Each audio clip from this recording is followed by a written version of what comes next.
ยังกันบักน้อยๆนะมาถามหลวงพ่อบรรลุธรรมแล้วก็ยังศูนย์อยู่นะบอตศูนย์แล้วฟ้ามือใส่พร้อมหมดแล้วสำหรับ นี่ดิเป็นว่าตีตะเด่นหน่อยกันว่าบอตะเด่นหน่อยละนิ่มใหญ่ก็ตีบุดแมนเบิดบุด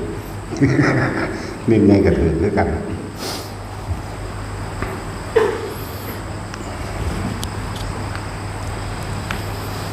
พักน้ำบ่พ่อคนมาหลายเป็นเห็นน้ำบ่ท่านคือพระเป็นมาพวกกันมาบวชใหม่ยังสินะเขาก็เล่งเฮ็ดต้องมองไงพระอยู่สักก่อนบางคนเอาไว้ที่หลัง เน้นพระก็ได้พระผู้หนึ่งขึ้นมาเนี่ยผู้เพิ่นปฏิบัติดีแล้วมันก็สินำพระพวกเข้าได้เองแหละแต่ว่าเน้นพระหรือว่ามีเวลามาเฮ็ดบ่งพักให้โยมให้คน เดี๋ยวตอนนั้นเขาพรรษาแล้วจังสิมีเวลาหันกลับไปเฮ็ดหม่องให้คนมาพักแบบนี้แหละต่อไปมันสิได้เฮ็ดห้องพักห้องแถวยาวๆไว้จาก20-30 เมตรเป็นจุดไว้นะคือมาเป็นหมู่คณะจังสิพวกบ้านยังอุดรนั่นนะบ้านดุงบ่หรือบ้านใด3 หมอนั่นนะนั่นแหละคณะนี้มันตึบลงบางเดียวโลดจังสินะละช่วงเขาพรรษามันต้องสิได้เฮ็ดอาจจะบ่ค่อยมีผู้มาบวชแต่ช่วงออกจังสิมันมีมาบวชเรื่อยๆนี่ว่าอันมาเบิดเด้อ ผมแต่มาบวชอยู่พุ่นละเต็มไปพุ่นละบัดอยู่ดอนไร่ไอ้สาขา1วัดดอนไร่แล้วเสร็จสมบูรณ์แล้วยังตาประดับประดาหรือหาของไปเพื่อให้เกิดความสะดวกยิ่งขึ้นซื่อๆอยู่พุ่นก็ตะได8 องค์มื้ออื่นก็มาร่วมกันนี่เบิดอื่นนั่นนะเป็นเศร้าบินบาตพร้อมกันน้ำกันเบิดนั่นแหละจังว่าเบิ่งแล้วสิได้เฮ็ดห้องพักเป็นแบบห้องแถวเงี้ยๆไว้สำหรับเวลามีงานจังซี่ล่ะเวลามีงานจังซี่ได้พักน้ำกันแน่ตอนนี้ห่มไม้ไผห่มไม้มันโหลดเด้อรถไผรถมันโหลด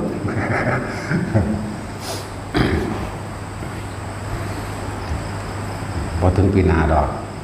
ในปีนี้ก็แล้วดอกภาษาสำนีเนาะ แต่วัดทั้งยังเฮ็ดปีเดียวนึงดอกยังแล้วเลยแล้วสมบูรณ์แบบทุกอย่างนั่นแหละพระกับอยู่8 ล่ะที่ล่อที่สิบวชอีกอยู่นี่ก็มีเท่าใด6 ว่ะแต่ว่ามือบวชก่อนที่ยังเท่าใด ว่าง่ายปานใดเด้การบวชถ้ามันง่ายก็บวชบ่รู้ตัวปานนี้เนาะสู่เน้นนะโมก็บ่ได้เนาะนี่เห็นบ่อย่าว่ามันเน้นยังเหงานอนงกๆงากๆแต่ของยังบ่บวช มันว่าพ่อใหญ่นี่จะว่าเด้อเน้นถึงแต่เหงานอนเจ้าบ่สู่เน้นเนาะถ้าเจ้าบ่บวช สั่นแหละมันนี่เป็นมือสำคัญอยู่แล้วสำคัญที่สุดเริ่มจากแจ้งวันใหม่หมายถึงคำว่าวันใหม่ของพระพุทธเจ้าเขาเนี่ยเพิ่นเอาแจ้งเห็นลายมือตะกี้มันบ่ทันมีนาฬิกามันมีนาฬิกากับสร้างเขาต้องเอาตามพระวินัยเดิมคำว่าวันใหม่นี่หมายถึงต้องเห็นลายมือจังออกบิณฑบาตได้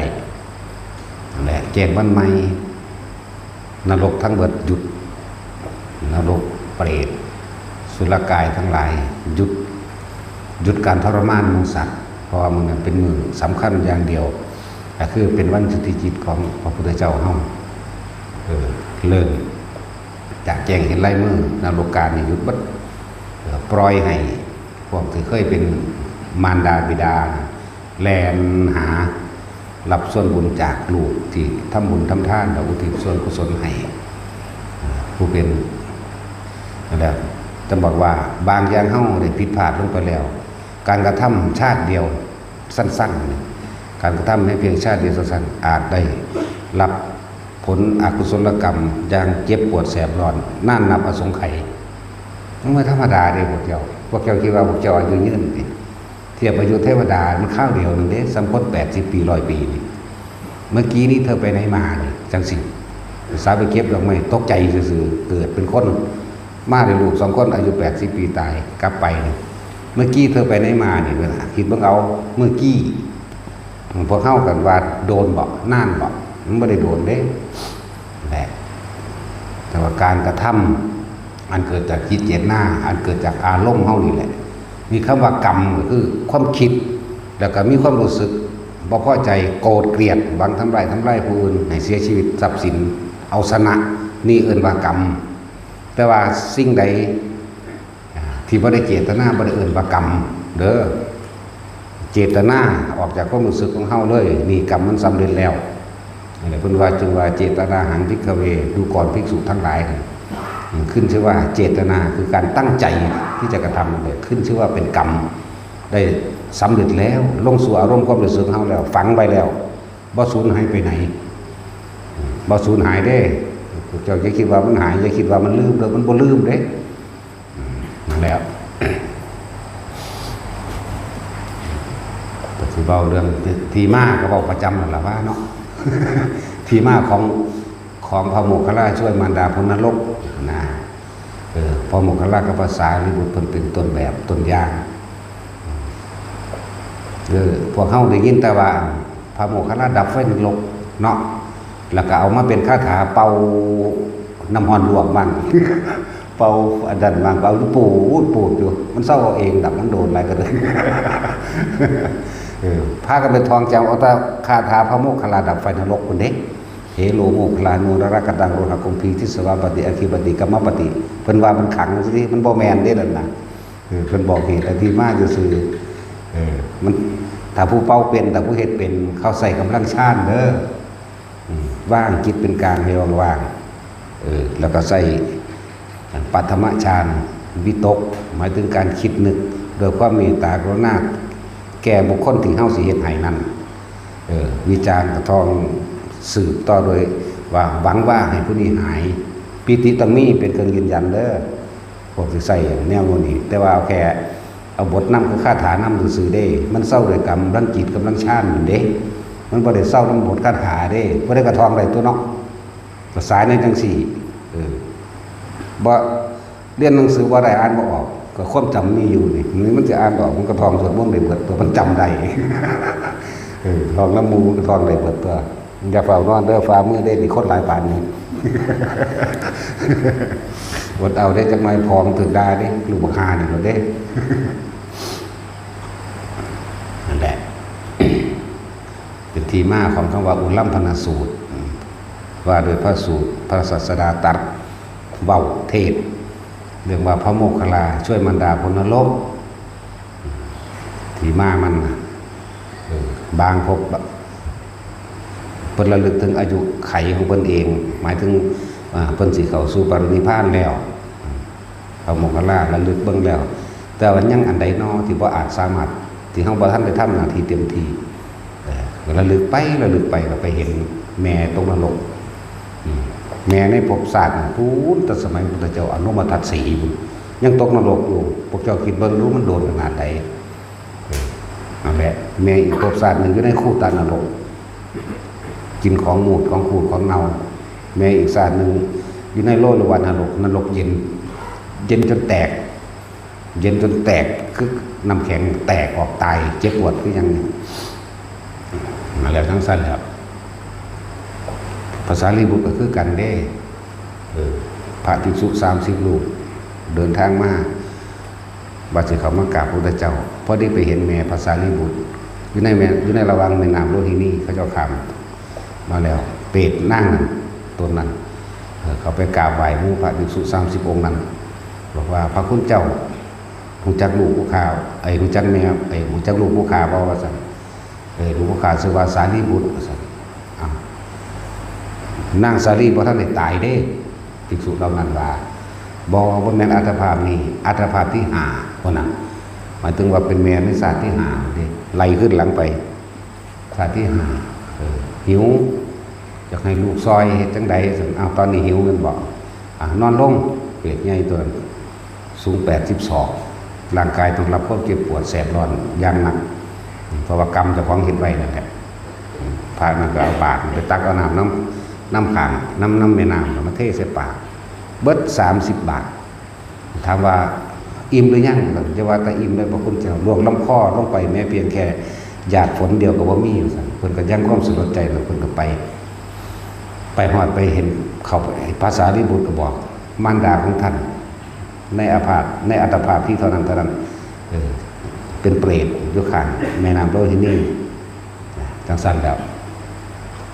เพิ่นก็มีฤทธิ์คือกันได้ล่ะเพิ่นก็ลิ้วไปโดยฤทธิ์ของเพิ่นเองไปเบิ่งก็เพราะต่อแม่ที่เป็นเปรตเห็นลูกก็ดีใจห้องไห้ว่าแม่หิวอดอยากเหลือเกินทั้งสันเสือเว้าอดีตเจ้าของให้ฟังว่าเคยทำบาปทำกรรมทำเวรมาแบบใดหิวภาษาลิบุตรก็เอาบาตรนั่นแหละไปตักน้ำตักโดยฤทธิ์สำเร็จบาตรตักน้ำมาเทใส่บ่อิ่มจังได๋บ่รวมลงคอเลยนั่นแหละกรรมมันบีบไว้บ่ให้บังได้กิน เคยไปตักเคยไปเห็นผู้ใดจังใดไว้จังใดก็สร้างตัวเองได้รับเบิดแม่อีกศาสตร์นึงก็เป็นเปรตคือกันแม่ศาสตร์อัตภาพที่เท่าไหร่ล่ะที่7ได้เกิดกับพระพุทธเจ้าองค์ใดองค์หนึ่งนั่นแหละเพิ่นเคยเกิดเป็นลูกพระพุทธเจ้าภาษาลิบุตรนี่เป็นเศรษฐีพอเพิ่นหมายถึงพุทธเจ้าสมัยเชกีเคยทำบุญทำทานให้ท่านกับหมู่ภิกษุสงฆ์ยาจกวันนี้พวกคนขอทานตลอดคนเดินทางไกลสวยเรือคนเจ็บคนไข้คนป่วยเบิดเพิ่นก็ซึมซาบเอานิสัยมากันนั้นแต่ว่าแม่นี่เมียพอเพิ่นนั่นแหละเสแสร้งแกล้งทำไปนำจิตใจบ่ได้มีเมตตาจิตใจบ่ได้ให้ทานเมื่อนึงมีการไปค้าขายต่างเมืองผู้พวนก็บอกแบบบอกเมียไว้ขอเฮ็ดแนวใดให้เจ้าเฮ็ดแนวนั้นเด้ออย่าลืมให้ทานกับพวกภิกษุสามเณรสมณะชีพราหมณ์ฤาษีทั้งหลาย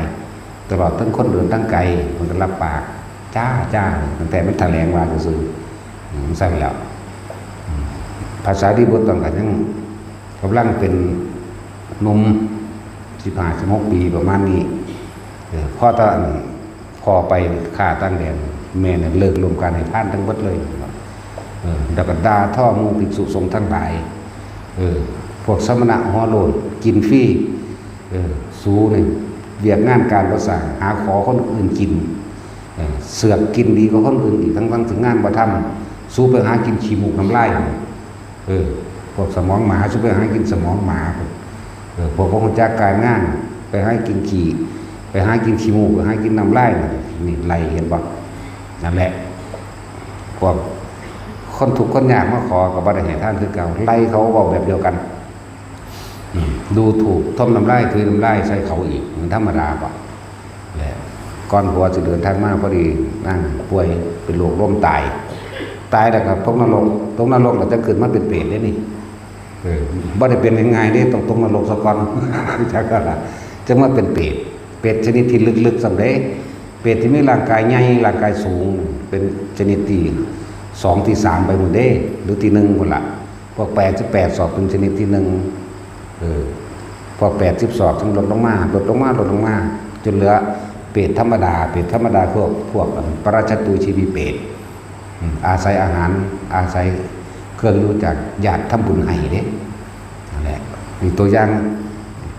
อันนี้ว่าที่มาของคำว่าอุลัมพนสูตรที่มาของพระโมคคัลลาช่วยมารดาพ้นนรกหรือภาษาลิบุตรช่วยมารดาพ้นนรกนี่เราที่มายื่นพระสูตรด้วยอุลัมพนสูตรพวกเจ้าพากันค้นหาเอาในพระไตรปิฎกช่างละเอียดแต่มันมีใน YouTube มันบ่ละเอียดดอกเขาสรุปมาแล้วไตรปิฎกเด้อละเอียดกว่าแล้วก็บุพพกันหสูตรนี่เว้าเรื่องของภาษาลิบุตรนี่เว้าครั้งที่2มาถึงพระเจ้าแสดงเองครั้งที่3ต่อเนื่องจากเปรตวัตถุนี่ในวรรกันที่3จากบนวรรกันที่4ก็มีลืมละยังละอยู่ในเปรตวัตถุนั่นแหละมันจะต่อเนื่องกันเอาเองไปหาคนเอาเองนั่นแหละที่มาตอนนี้เว้าย้อนกลับไปเรื่องของพระโมคคัลลากับแม่ไม่สั่นก็เคยเกิดแต่ว่าพระโมคคัลลาเป็นคนมีศรัทธาในพุทธศาสนากับพุทธเจ้าองค์หนึ่ง ได้ยินได้ฟังธรรมเกิดความศรัทธาตั้งมั่นปรารถนาความเป็นภาษาวกอยากเป็นแบบนี้คือพระเจ้าคือพระภิกษุองค์นี้เด้กับปรารถนากับภาษาลิบุตรเกิดน้ำกันตลอดก็เลยไปส่วนมูส่วนพวกอะไรแต่ว่าพยายามชักจูงชักน้ำแม่นะให้เขาวัดให้ฟังธรรมบอกนั้นได้กระสางดาตะพระพุทธเจ้าคือเก่าพระจักน่าเทียนแล้วมันก็เลยเอาแบบไม้ไผ่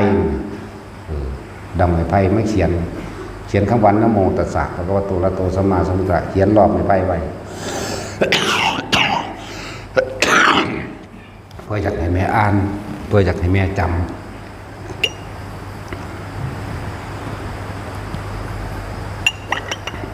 ผูกไว้หน้าประตูทางออกห้องนอนเขียนแล้วก็ผูกย้อนลงมาพอดีหลอดไปหลอดมาได้มื่อนึงเป็นไฟฟ้าทั้งใดแล้วหัวไปต่ำก็บอกไม่ไปบังนโมนั่นนะโมโหดึงบังนโมลงมานโมตัสสะพระวะโตนั่นแหละดึงลงมาแล้วบังนโมหัวขี่ผู้ดากเอามาแกงดากได้บัดถูดากขึ้นไปทั้งมาตั้งศูนย์ตืบบังนโมแล้วฟาดใส่หลุมสวงพอดีมันไปเขาของน้ำมันไปขี่ใส่อีกธรรมดาบอกตายจากพระองค์ผู้นี้โบแมนอยู่สมัยพระพุทธเจ้าปทุมมุตระคุณว่าโอ้มันธรรมดาเด้เป็นอสงไขยได้นี่อันตกที่เดียวนี่กว่าสิได้มาเป็นเปรตอันนี้ยังมาเป็นเปรตยังนั่นเอาคือแต่ว่าเป็นคูตนรกฐานนรกส้วมเรื่องคูตะคูดนะมูดคูดนั่นแหละแล้วไก่ขนาดนี้จะพาปทุมกันละเด้อแล้วสั้นๆแล้วแต่เหตุพิษไปแล้วตกนรกแล้วนรกตัวนักสุดโดยความประมาทพระพุทธเจ้าเบาลงได้อันคูตะนรกมันเบาเลยได้นี่มาตัวเบาเลยได้นี่พระโมคคัลลาทรงญาติมันไปหาไปเบิ่งกันนั่งไปซอยเมย์สิพยายามเอาเมย์ออกจากนรกลุมมูดลุมพูดอันนี้แม่ก็บอกว่าลูกเอ้ยพอดีแหละนี่ยังจื้อได้เสยอยู่บนมือธรรมดาเด้นี่บุญคุณแม่กับว่ายังจื้อลูกได้แม่อยู่สุขสบายดีแล้วลงมาอยู่กับแม่สักปะลูกสิไปซอยขึ้นนรกได้เหมือนกันยังความสลดใจที่ซอยนั้นก็ซอยว่าได้แล้วความเห็นมันผิดล่ะและนี่อีกแม่อีกศาสตร์หนึ่งส่วนแม่ภาษาลิบุตรก็ยังว่ามาเห็นแต่แม่พระโมคคัลลาอีกศาสตร์หนึ่งเคยรวมกันไปเผากุฏิพระพัจเจตกในมหาเวจีกระคักเรื่องนั้นเลยเป็นอสงไขยเลยเคยสักจูงจักส่วนคนอื่นพอตัวเองเป็นต้นคิดพระพัจเจเป็นกระยูหัวหน้าของไงวายุป้าหัวหน้าแต่ว่าทางคนเดินทางสิพาหน้าเพิ่นไปเพิ่นบ่ข้อใจไปไล่พระพัจเจกนี้แล้วเพิ่นก็บ่หนีทั้งได้ก็บ่หนีกับเอาไฟไปเผากุฏิพระพัจเจกนั่นแหละโดยบุพกรรมมันนั่นเองเลยเฮ็ดให้ตกนรกจังสันมหาเวจีได้ยังใหม่เรื่องสันนะแล้วเพิ่นจังไปโดยกำลังของเพิ่นเองโดยฤทธิ์โดยเดชของเพิ่นเองลงไปก็ดับไฟนรกดับเบิดในหลุมนรกนั่นซะก่อนแต่พยายามดึงเอาจิตวิญญาณของแม่ขึ้นดึงจังได๋แค่สิพ้นจากขอบปากหลุมบ่เทียบเอาหลุดมือคือเก่าหลุดมือออกคือเก่า2เทื่อ3เทื่อบ่อาจสามารถจนถึงที่สุดพระพุทธเจ้าได้ทรงพยานไปบอกโมคคัลลาเธอไม่อาจสามารถทำได้ด้วยกำลังฤทธิ์แห่งเธอกำลังของเธอแต่เพียงผู้เดียวบ่อาจสามารถเฮ็ดได้แบบนั้นจงกลับมาจงกลับมาเดี๋ยวว่าอีกผู้นึงแม้กระทั่งแม่ในปัจจุบันในศาสตร์เพิ่นนั่งพระมณีโมคคัลลีแม่พระโมคคัลลาโมคคัลลีพระมณีเด้อจริงๆก็คือพระโมคคัลลาบ่ได้ชื่อว่าโมคคัลลาเด้พระพุทธเจ้าเอิ้นซื่อเอิ้นว่าลูกนั่งนั่นลูกนั่งนี่ลูกอีนั่นลูกอีนี่นะกันวันเฮาเว้าเห็นบ่ล่ะทั้งสั้นแหละพวกเฮาไปปีนเกี่ยวน้ำเพิ่นซื่อว่าพระโมคคัลลาโลดว่าภาษาลีบุตรโลดเพิ่นบ่ได้ชื่อว่าสั้นเพิ่นชื่อว่าโกริตะพระโมคคัลลาภาษาลีบุตรชื่อว่าอุปติสสะคนละอันกันเด้อแล้วคนละอันกันอยู่พระพุทธเจ้าแม่เพิ่นป่วยในศาสตร์นี้แหละแม่ศาสตร์นี้นั่งโมคคัลลีพระมณีแม่ป่วยเลยไปดูแลแม่จักป่วยจริงป่วยปลอมเสแสร้งแกล้งมันยาว่ามีลูกผู้เดียว คนเฒ่าเสียแสงเข่งมันยาจากให้ลูกมาเอาใจจากอะไรทำทาเวลาลูกไปป้อนเขายิ้มหัวกินเขาแต่ว่าพอโมกขลามองทะลุลงไปในใจเห็นแม่มันกำลังกินทานไฟยังไงเลยล่ะนั่นคือความเสียแสงบอกบ่ได้เป็นเรื่องจริงบ่ได้ป่วยจริงแล้วก็ในชีวิตจริงของนั่งพระโมคคัลลีนี่มักกันแกล้งอิจฉาริษยาลิดล่อนผู้นั้นผู้นี้ดูถูกแล้วก็บ่ได้ศรัทธาในพุทธศาสนาด่าฮอดพระพุทธเจ้าโคดมนี่เดินก็ว่าเอาลูกเพิ่นไปบวชว่าหลอกว่าล่วงอย่างนี้พระโมคคัลลาเพิ่นเห็นแบบบุพกรรมตายตอนนี้ลงนมหาวิธีแน่นอนนั่นแหละนี่อีกเรื่องนึงในศาสตร์ปัจจุบันของเพิ่นพระพุทธเจ้าบอกให้กลับมาพระสารีบุตรก็กลับมาเหมือนกันพระสารีบุตรก็ซอยแม่ใน2แต่ว่าในธรรมบทมันมีอยู่2แม่เพิ่นนั่นน่ะ นั่นแหละพุทธเจ้ามาบอกโมคคัลลาให้กลับมาซะฟังว่าด้วยกำลังของเธอเองบ่อาจสามารถที่ทำสิ่งใดได้ฉะนั้นเธอจะต้องเตรียมการอาหารข้าวหวานอย่างละร้อยก็ว่าไปก็จะได้ตัวอุปถาคนใหญ่ก็รอเนาะ ทั้งภาษาลีบุตรก็ฟังน้ำกันนั่นแหละในวันมหาปรณาจุติจิตแห่งพระพุทธเจ้า15 ค่ำเดือน 7มหาปรณาหมายถึงพระพุทธเจ้าปรณาตนเองเพื่อที่จะมาเปิดหมายถึงเอาวิชามาเปิดให้ดวงตาของโลกได้เกิดขึ้นหมายวิชาทั้งนี่แหละเรียกว่ามหาปรณาจุติจิตแห่งพระโพธิสัตว์เจ้าสู่พระคันของพุทธมารดาในวันนั้นเธอต้องอาศัยกำลังของพุทธาธิฐานหรือพุทธบารมีตลอดทั้งกำลังของหมู่สงฆ์เท่านั้นจึงจะสามารถช่วยมารดาของเธอให้พ้นจากนรกได้นั่นแหละในวัน15 ค่ำเดือน 7ดูก่อนโมคคัลลาเนี่ยเธอจึงเตรียมอาหารข้าวหวานอย่างละร้อยตลอดทั้งบริการต่างๆหรือปัจจัยทั้ง4อาหารยาละสาโลเครื่องนุ่งห่มตลอดทั้งที่อยู่อาศัยและเครื่องอำนวยความสะดวกใดๆเท่าที่หาได้จงเตรียมพันเอาไว้เถิดแล้วนิมนต์พระมาในทิศทั้ง10หมายถึงมาในที่ต่างๆเขาว่าทิศทั้ง10ก็ดีต้องอาศัยกำลังของหมู่สงฆ์เท่านั้นที่จะส่งอุทิศส่วนบุญส่วนกุศลของเธอนี่ช่วยมารดาของเธอพ้นออกจากนรกนี้ได้และบ่ได้แม่น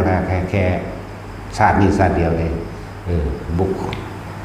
ถ้าเธอช่วยแล้วมารดาของเธอนี่จะพ้นใน7 ชั่วโคตรมาถึง7 ศาสตร์นั่นแหละมาถึง7 ศาสตร์พอจะได้คำแนะนำจังสันแล้วเพราะว่ามันก็ไกลมือแล้วเดี๋ยวว่าล่ะไกลมือ15 ค่ำเดือน 7แล้ว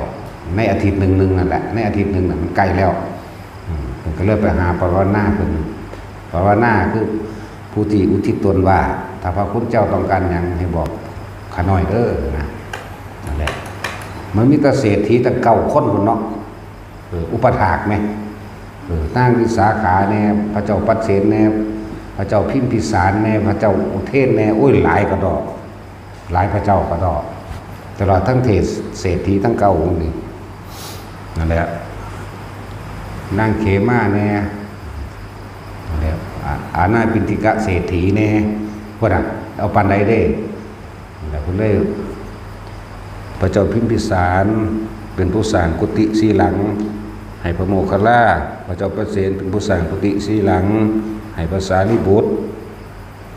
ส่วนนางต่างๆกันนำอาหารข้าวหวานต่างๆตลอดทั้งเครื่องใส่เครื่องใส่เครื่องซอยทุกอย่างแหละ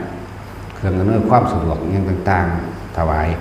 แก่พระโมคคัลลาและภาษาลิบุตรเพราะว่ามันเป็นต้นแรกในการกระทำนี้เมื่อถึงวันนั้นแล้วกันเมื่อถึงวัน15 ค่ำเดือน 7ตอนนั้นพระพุทธเจ้าท่านตายเนาะแต่ยังมีชีวิตอยู่มันก็น้อมถวายกุฏิ4 หลังนี่ของพระโมคคัลลา4พระสารีบุตร4นี่แด่หมู่สงฆ์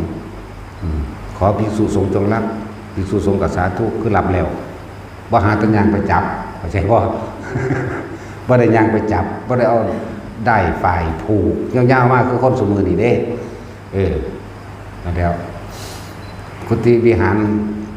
นี้ได้เป็นของ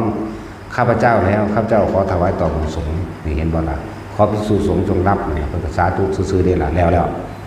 ตลอดทั้งอาหารและข้าวหวานถวายแด่หมู่ภิกษุสงฆ์มีผู้เจ้าเป็นประธานตอนนั้นต่อมาก็คือ พุทธเจ้าแสดงธรรมแสดงด้วยอนุภุพิกถาคำว่าอนุภุพิกถาแสดงธรรมโดยลำดับจากน้อยไปหามาก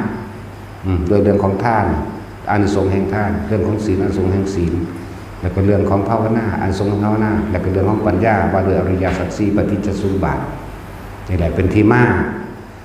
ที่พวกเข้าสิเหตุในมืออื่นในมืออื่นพระเจ้าแสดงธรรมบัดนี้พวกเข้าก็อาศัยเป็นกระบอกเสียงแทนพระเจ้าเอาทุกคนสวดใดก็สวดไปน้ำกันเลยบอกว่าพระบอกว่าคนสวดน้ำกันตั้งใจไปตั้งใจมั่นผู้สวดบ่ได้ก็นั่งนิ่งๆมูพระเพิ่นทรงให้ดอกนั่งนิ่งๆตั้งใจผู้ทรงฌานใดทันดีเอาแค่ปฐมฌานสวดพร้อมปฐมฌานพร้อมคำว่าปฐมฌานมีอาการพิธีเกิดขึ้นแต่ความคิดของเฮาใส่ใจอยู่กับคำสวดเข้าใจว่าจังเฮาสิสวดไอ้ธรรมจักรตั้งแต่เอวมีสุดทั้งเอกังสัพยังภควานี่ปากเฮาก็ว่าเบิ่งกับหนังสือไปแต่ว่าพออาการพิธีเกิดนี่มีผลมากสิ่งเหล่านี้ผู้เฮ็ดบ่ได้ก็บ่ต้องตกใจเข้าใจว่าล่ะได้คือเก่ามันไปคือเก่าเพราะว่าอาศัยกำลังของหมู่ภิกษุสงฆ์จำนวนมากสงฆ์มาในทิศทั้ง10นั่นแหละคือภิกษุสงฆ์เฮาก็มีมากอยู่แล้วสั่นล่ะเป็นร้อยบ่ทันมาเบิดได้นี่ผู้ว่าบ่ได้ยันพ่อแม่บ่ได้เด้กุศลบ่ได้ได้คือเก่าเด้อได้เหมือนเดิมนั่นแหละเริ่มตัวแรกอาหารยารักษาโรคคือเนื้อห่มที่อยู่อาศัยคำว่าที่อยู่อาศัยเงินที่ทุกคนรวมเข้ามาบาทนึงก็ช่างสร้างกุฏิวิหารศาลาโรงครัวห้องน้องห้องน้ำกุฏิหมู่พระภิกษุทั้งหลายแม่นเบิดตลอดทั้งสร้างถนนหนทางปลูกต้นไม้ซื้อดินขุดบ่อน้ำสร้างถนนแม่นเบิดเด้อบ่ต้องตกใจว่าสิบ่ได้บ่ต้องตกใจได้คือเก่าเพราะเฮาอาศัยกำลังภิกษุนั่นแหละว่าหลายๆคนว่าโอ้กูบ่ได้สร้างนั้นสร้างนี้บาทนึงก็สร้างหลวงพ่อไปสร้างให้เบิดจักว่าล่ะคนละบาทล้านคนก็ล้านบาททั้งตัวแม่นว่าล่ะแล้วเวลาท่านก็เน้นย้ำอยู่เสมอว่าอย่าขอจะหวังผลนั้นท่านจะมีจิตตุพันธ์ในผลนั้นท่านจะมุ่งกันทั้งสมในความอยากใดอย่างดีอย่างมีอยากเป็นต้องได้แปลอีกเรื่องนึงจึงจะเข้าใจเนาะอยากได้นั่นอยากได้นี่นั่นแหละท่านเนี่ยมันขาดออกจากความเห็นแก่ตัวของตนเองจะไปเป็นเจ้าของท่านยังจะไปหวังกินผลท่านของยกว่าจากมันถูกบ่พวกจะไปเกิดเป็นยังกระสร้างทุกเก่าตัวมันได้ตามนั้นก็ดีเนาะจนมาก็ได้หรอกขอนั่นขอนี่นะบ่ได้เลยล่ะเพราะว่าส่วนมาก100% ขาดเบิดบ่ได้แล้วอุทิศบุญให้พ่อให้แม่มันสิได้บ่ตัวเองเอาของเจ้าของไปแลกก่อนล่ะเห็นแก่ตัวอยู่ไหมแต่ว่าที่อุทิศให้พ่อให้แม่ให้ปู่ย่าตายายหรือว่าบุคคลที่เฮาอุทิศหาแต่ว่าเจ้าของกันไปแลกทรัพย์สมบัติเงินทองล่ะให้ร่ำให้รวยให้มีอายุยืนบ่ให้เจ็บให้ปวดให้ป่วยบุญรักษาเทวดาคุ้มครองบางคนก็ขอเกิดไปเป็นผัวเป็นเมียกันอีกเกิดไปเป็นลูกกันอีกเกิดไปเป็นหลานกันอีกสาธุเถอะบ่ได้ใส่เป็นลูกแม่เด้อลูกพ่อเด้อเฉพาะสำนั้นบ่แน่เบิ่งเรื่องนั้นน่ะสั้นๆแหละเรายังไปหวังผลยังอยากเป็นอยู่จังว่าจะเป็นลูกเป็นหลานกันอีกคือยังหลานตายบ่ได้จังซี่มันเป็นหลานยายอีกเด้อหลานแม่อีกเด้อแม่นว่าซั่นลูกแม่อีกเด้อว่าไปจังซั่นแล้วบัญชีอุทิศบุญไปได้ติขอล่ะบ่ไปเด้ตัณหาคืออย่างเหนียวมันดึงกับลังเอาไว้แล้วผูกไว้กับใจของเจ้าของเองเพราะแห้งเลยในความรู้สึกนี่แล้วมันบ่ขาดแล้วถึงว่าท่านบ่ให้หวังผลพูดถึงคนตะกี้ถ้าว่าฟังหลวงพ่ออันนี้เว้าบ่เข้าใจดอกหน้าแม่นบ่ตะกี้บัดนี้พวกนั้นมีแต่สอนขอเด้ออยากได้หยังขอหาแม่มึงบอกมันจังได๋สิได้มีแต่ทำงานเอาตัวแม่ว่าล่ะพอได้แล้วเด้ มันก็จะได้คือกันดีมันเฮ็ดขอรอคะแนนไปขายพวกเจ้าเนาะเอานี่ไปอธิษฐานเอาเด้อบูชาเท่านั้นบูชาเท่านี้แต่ของใครจะได้มันจะอยากให้ผู้ใดอื่นได้ลืมก็เจ้าของก็เฮ็ดเอาเองตัวมันบ่ได้มันบ่แม่นถ้ามันได้มันก็ทับเจ้าของตายไว้แล้วล่ะไว้ก็ดีบ่มาอยู่ของสมือนี้ดอกที่ขอมาเนี่ยมันลืมล่ะมันหลายโบสถ์เนาะนั่นแหละแต่ว่าเฮาเน้นย้ำตอกย้ำลงไปให้ตัวแทนคุณมารดาบิดาเด้อให้มันถึงให้มันได้จริงๆที่พวกเฮาเคยทำบุญทำทานนั่นนี่แจกข้าวหาพ่อหาแม่ปู่ย่าตายายตะกี้มันบ่ได้พูดมันเริ่มเมาตั้งมือไปเอิ้นคนมางานมาล่ะเริ่มเถียงกันตั้งออกเงินหุ่นลูกกับลูกก็ดีแต่แม่นเด็กพ่อแม่พวกนั้นมีลูกอยู่10 คนเถียงกันอยู่ว่าสั่นมึงได้มุ่นหลายก็กูมึงได้แต่ว่าปั่นง้อปั่นควายมึงแต่ได้ก็ลูกติดว่าได้เนาะ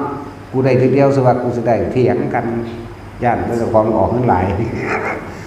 มึงได้มุ่นหลายก็กูมึงได้เอื้อนกูได้ตะสวนกูไปถางเอาถางกระสร้างแล้วมึงได้หลายกว่าคือเก่าแหน่เอากันหันเลยเริ่มต้นแรกแล้วผมตัวละซอยตกลงกันได้เอ้ามึงเท่านั้นคำเท่านี้คำจังเฮ็ดบุญเนาะ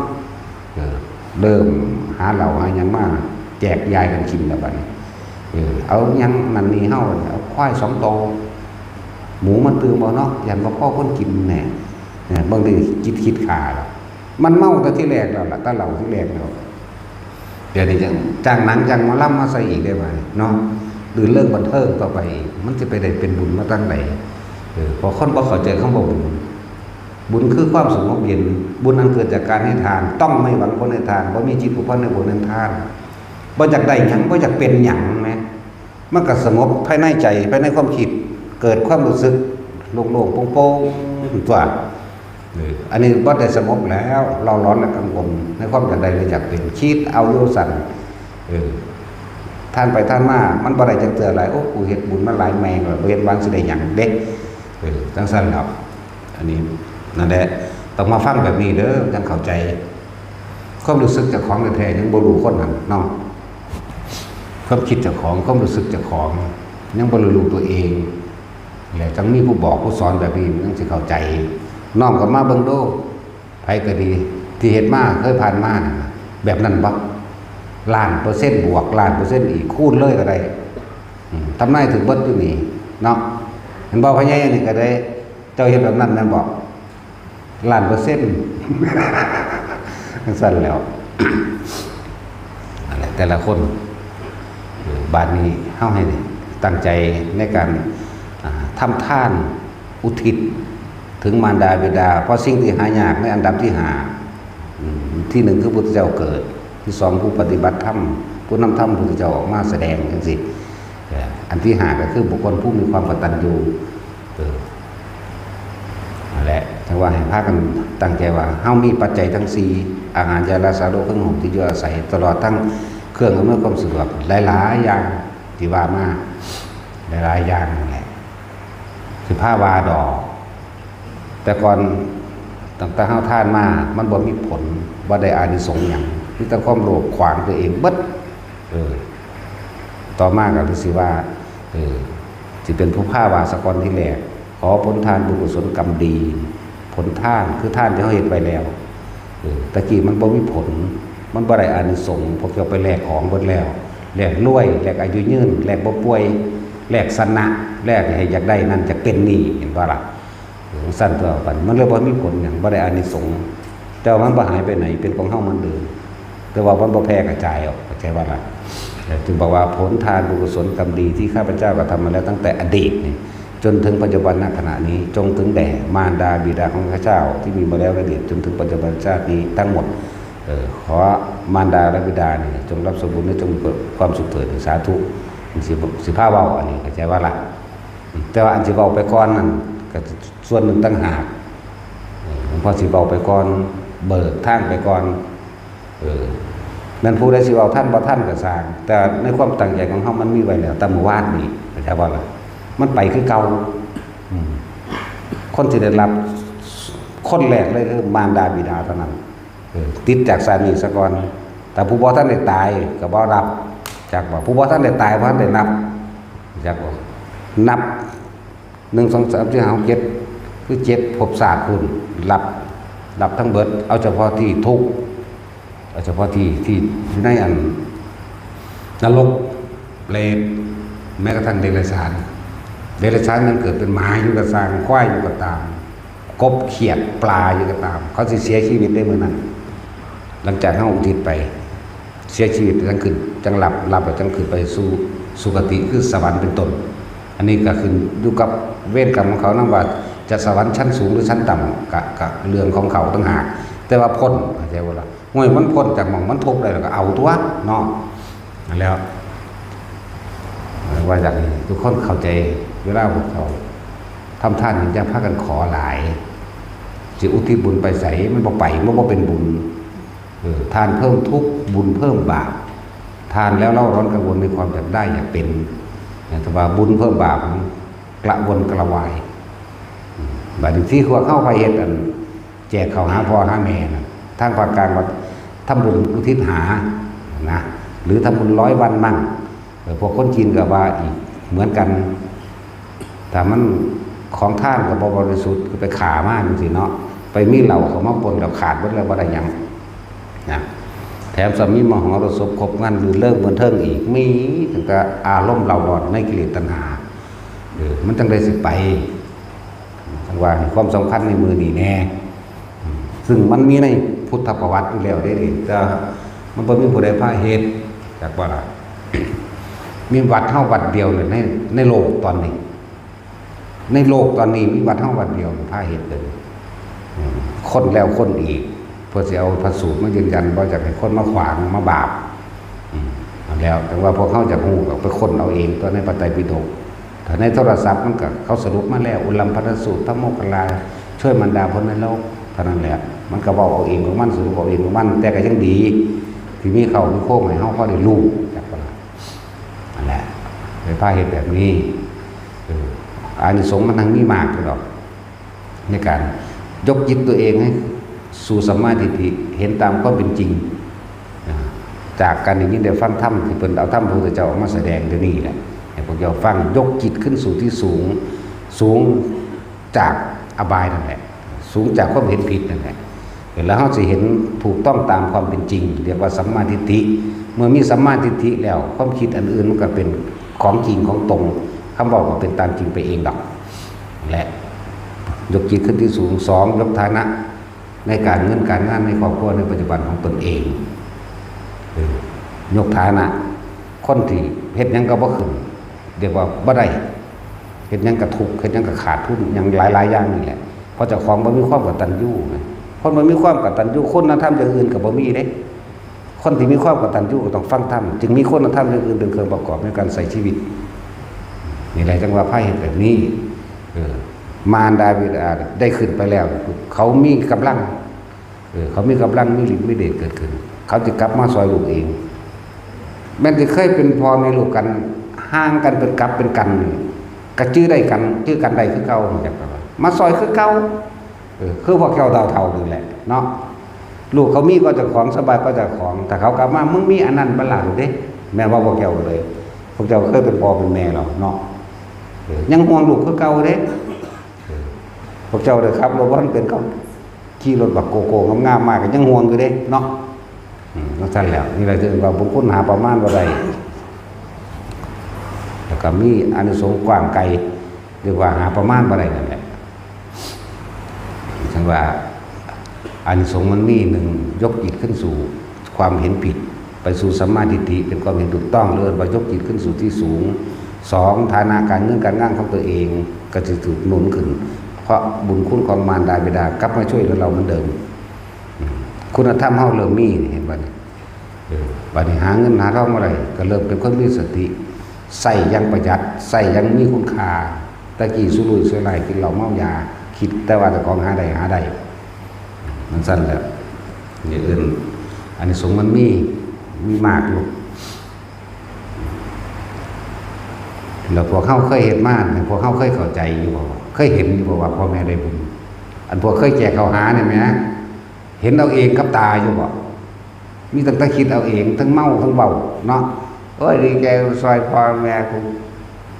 ใส่สวรรค์แล้วว่าซั่นเด้จักว่าตกนรกหนักกว่าเก่าอีก จังซั่นแล้วทั้งเมาทั้งเว้าน่ะอันแล้วบ่ได้เห็นเด้เฮามันเห็นเด้บาดนี้จังสิพาพวกเจ้าเห็นพูดคือเว้าย้อนขึ้นหลังก็8 ปีที่แล้วเขาได้ตั้งแต่มาตั้งวัดนี่ใหม่ๆนั่นพ่อใหญ่ข่อยนี่แหละพวกพ่อใหญ่นวลมันไม่ใหญ่อ้วนมันนั่นไม่ใหญ่โม่มันนั่นมีอ่อนไม่ใหญ่บูตัว เมื่อเฮามาใหญ่เบาพ่อใหญ่มิงตัวมาเอานำเขาเคยเป็นพ่อเป็นแม่เขาใช่บ่ล่ะตะกี้อยู่กุฏิน้อยอยู่มังหันเป็นคนมากคักๆนี่สิว่าย่างลงไปกอดดีใจหลายเห็นบ่นี่โอ้ยจะกอดพ่อเพิ่นว่าบวชแล้วบวชก็กอดได้ตัวขนาดนั้นแล้วพ่อใหญ่นวลแม่พ่อแม่ใหญ่นางตัวนี้แหละแล้วเป็นโตคนตัวมานั่นแล้วที่ว่านั่นแหละคือเขาจะเคยเป็นพ่อเป็นแม่มาก่อนพูนขึ้นหลังก็8 ปีมันได้เบามานี่บอกมีพยานบุคคลนั่งก็จะพูดถามมีนั่งอยู่หันแหละนั่งยี่สีลูกเขาเจ้าเขาเป็นลูกคือกันว่ามันลูกนักศึกษานี่ก็เป็นหลานเพิ่นเห็นบ่ล่ะว่ามันลูกชายนี่ก็เป็นหลานแต่ว่าเป็นลูกนักศึกษาอื่นทั้งสิ้นแล้วขึ้นมาเป็น7ตัวได้ล่ะนั่นแหละนี่เว้าขึ้นหลัง8 ปีหลังจากนั้นไหลมาเรื่อยๆเฮาเฮ็ดมาสู่ปีมานี่มันเท่าใดแล้วปีละ7เนาะ8 7เป็นเท่าใดตาจุ้ยต้องสู่คุ้มบันไดปริญญาหูขิวดาบ สู่ป .4 ว่าไรเองถามปั๊บตอบปั๊บนั่นสิปริญญาหูขี่อย่างว่านี้ ถามยังว่าไรจากยางนี่จังใดเด้อัตราเกินขี้เหล็กมาซอยพวกนี้ว่ามีสมองเนาะ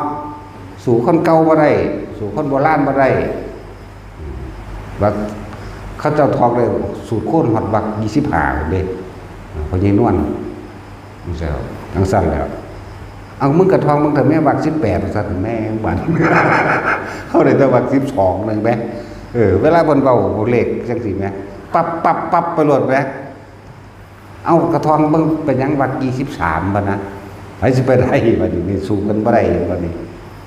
เฮาได้แต่แค่นั้นเลยบัก12แล้วอันพวกนี้ทั้งบ่ได้ค่ะจะปริญญาเด่นนี่บ่ลังขี่ยังว่านั่นพอผู้ไหวบวชที่เดียวดีแหละพวกนี้จบปริญญาแล้วก็ทำงานสูงก็พออีกสบายเป็นหนี้3-4 ล้านเป็นตะเงินบ่ล่ะพอคนทำหน้าได้นั่นส่งลูกเรียนบ่เป็นหนี้จักบาทเนาะถ้าแล้วสัวซ้ำแท็กซี่มันจะใส่ราคาเนี่ยคือกันมันก็ดีก็ได้3 ล้านโอ้ยบ่มีปัญญาเลยเนาะที่สุดแล้วนั่นแหละคนบ่มีคุณธรรมคนบ่จะเพียงพอมีแต่อยากรวยกู้ยืมมาบ่ล่ะนั่นแหละนี่เปรียบเทียบนี่ด่ากับด่าต่อหน้านั่นพอนี่ลูก ยอมพอเด้แต่ว่าด่าลูกลูกชัวเป็นหนี้พอว่าเป็นหนี้จะของกันว่าเป็นไหมแต่คำว่าคุณพ่อแม่ก็อยากให้ทุกคนเห็นความสำคัญตรงนี้แน่แล้วก็เป็นความสำคัญในพุทธศาสนาได้นี่แต่ว่าบ่ได้ถูกนำออกมาเผยแผ่นะโดยภาพของเจ้าเหตุในเมื่อนั้นเฮาตั้งใจไว้แล้วเริ่มต้นแต่ใส่บาตรมาแล้วมันก็ไปของมันเองแล้วเด้เข้าใจว่าล่ะไปด้วยพุทธานุภาพต่างหากแล้วก็ไปด้วยพุทธธรรมสังฆานุภาพต่างหากพุทธานุภาพคือสัจจะอธิษฐานที่พระพุทธเจ้าตั้งไว้อธิษฐานไว้ในพระพุทธเจ้าหาองค์ละธรรมานุภาพไปด้วยสัจจะความจริงที่เฮาตั้งใจว่าท่านนี่บ่บังผลในท่านบ่มีจิตอุปาทในผลทางท่านหรือว่าธรรมาธิษฐานไปโดยธรรมนี่มุ่งอุทิศตั้งใจไว้ว่าผลบุญผลทานนี่อุทิศให้กับมารดาบิดาไปด้วยสังฆาธิษฐานถืออำนาจขององค์ประสงค์ทั้งหลายที่มาในทิศทั้ง10นี่พุทธทั้งสงฆ์ร่วมกันเป็นหนึ่งเฮาอาศัยกำลังตัวนี้ต่างหากจังว่ามันไปของมันเองดอกพวกเฮามันบ่ว่าหยังก็สร้างไปคือเก่าเพราะเฮาตั้งใจไว้แล้วแต่ว่าขออย่างเดียวว่าทุกคนจะขอหยังเด้เข้าใจบ่ล่ะ นี่คือจุดสำคัญมันเลยที่ทุกคนบ่ได้ดวงตาเห็นธรรมทั้งหลายเพราะว่าความโลภบังตาบังใจปึ๊ดบังความจริงที่เจ้าของว่าเข้าถึงเองนะเลยว่าเข้าถึงธรรมะเกิดแก้เก็บตายนี่กับว่าเข้าถึง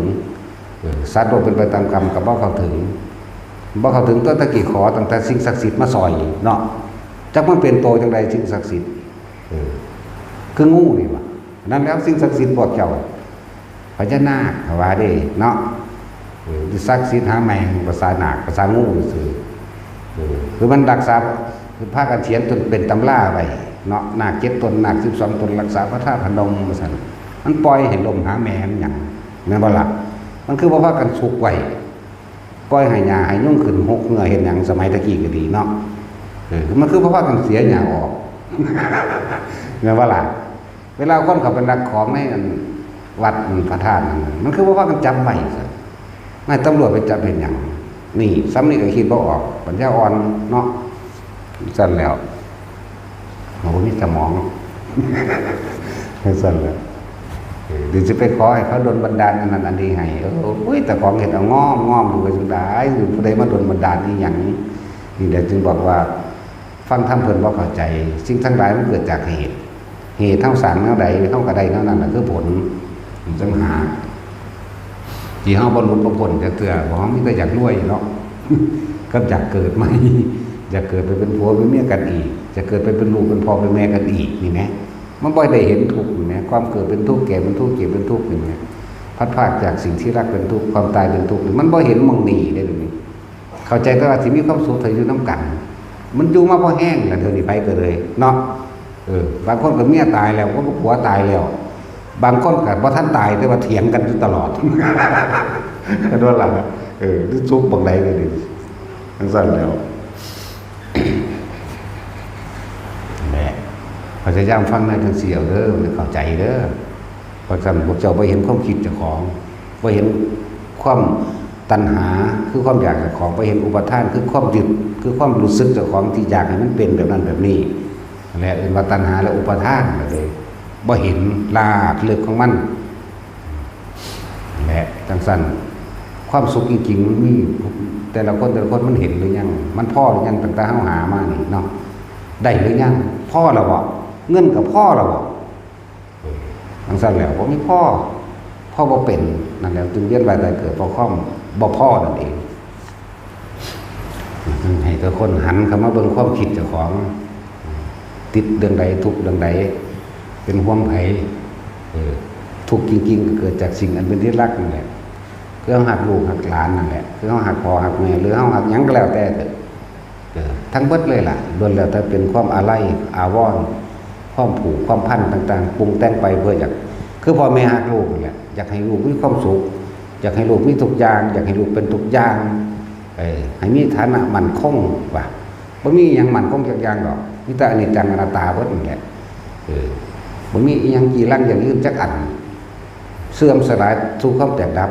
ด้วยกันทั้งนั้นบ่ว่าคนบ่ว่าสัตว์บ่ว่าวัตถุสิ่งของบ่ว่าบ้านบ่ว่าหยังก็แล้วแต่แม้ลมนี่ก็ต้องแตกดับนั่นแหละเพียงแต่ว่ามันม่านแตกซื่อมันสิเป็นของมันเองดอกสิ้นยุคภาษีก่อนจังสิแตกดอกอันนั้นไฟจังสิไหม้ดอกอันนั้นไฟมันไล่กันนั่นน่ะบ่แม่นยุคนี้เด้อ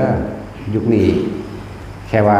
ยุคมีขาสัญญีซื่อๆยุคนี้สิ้นศาสนาพุทธโคดมเฮาไปแล้วนี่คนที่ฆ่ากันประมาณ7 มื้อนั่นบัดนี้พวกรอดชีวิตมาที่หนีไปน้ำหูน้ำถ่ำน้ำผานเดินทางเพื่อจะเห็นกันได้เพราะแต่เห็นคนผู้หนึ่งดีใจเขาเว้าคุยกันกอดกันเป็นเพราะเฮาบ่มีศีลธรรมนอกจังว่าไปเด่น